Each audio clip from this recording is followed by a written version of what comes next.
Hello everyone, today I will tell you a story about Thumbelina.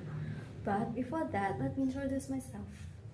My name is Gendis Wadana Asmurandhini and my presence number is 16. Are you ready? Let's go. Once upon a time, there lived an old woman who wanted a little child, but she didn't know where to get one from.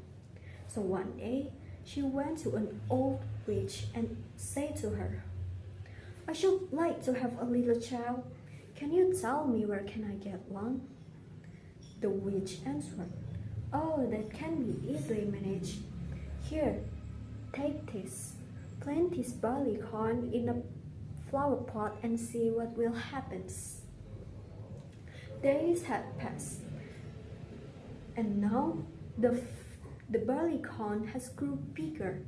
From the barley corn grew a beautiful flower, and inside sat a tiny little maiden, no bigger than a thumb.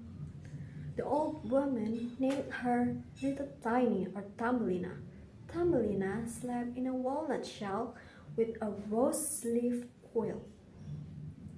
One night, as she lay in her pretty bed, a large, ugly, and wet toad crept through a broken pane of glass in the window. As the toad saw Thumbelina, he said, "Oh, what a pretty little wife this will make for my son." And then the toad took up the walnut shell in which Thumbelina lay asleep and jumped through the window into the garden. The toad then placed Thumbelina on the lily pad in the street. Thumbelina, who is still asleep, didn't know that she has been floating in the river. As she opened her eyes, Thumbelina saw that she was no longer in her room, but instead, she was in the middle of river. She panicked as the water carried her swiftly away. But then she met a butterfly who helped her by pulling her boat to the stream. Not just that, she also met a beetle who carried her away. But the beetle's friends laughed at her, so the beetle left Thumbelina all alone. Time had passed, and now the warmth of autumn had turned into the cold of winter.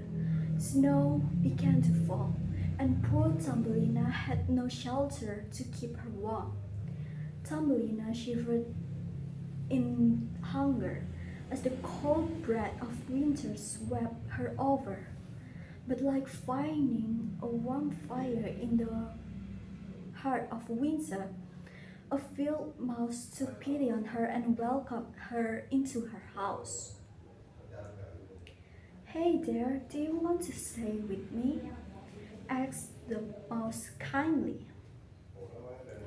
But then the field mouse added with, "You should marry my rich neighbor, the mole." Thumbelina knew that the mole hated the sun and flower. Thumbelina's heart grew heavy at the thought of living underground forever. In the dark tunnel of the mole's house, a swallow lay weak and cold. "Poor little bird," Thumbelina whispered. "I will care for you."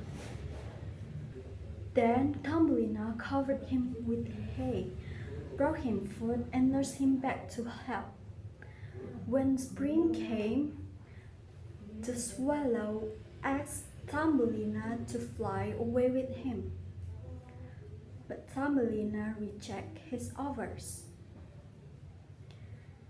and she chose to stay there. One day, on the day Thumbelina was to marry the mouse, the swallow returned. "Hey, come on, climb onto my back, let's fly away together," said the swallow to Thumbelina. Then Thumbelina climbed onto his back, and then they fly away together. Thumbelina and the swallow soared above the mountain until they reached the land of flowers. In marble palace, a little flower prince bowed before her and said, "Will you be my wife and queen for all these flowers?" Thumbelina's face lit up with joy as she said yes. Then Thumbelina lived happily ever after. The end. Thank you.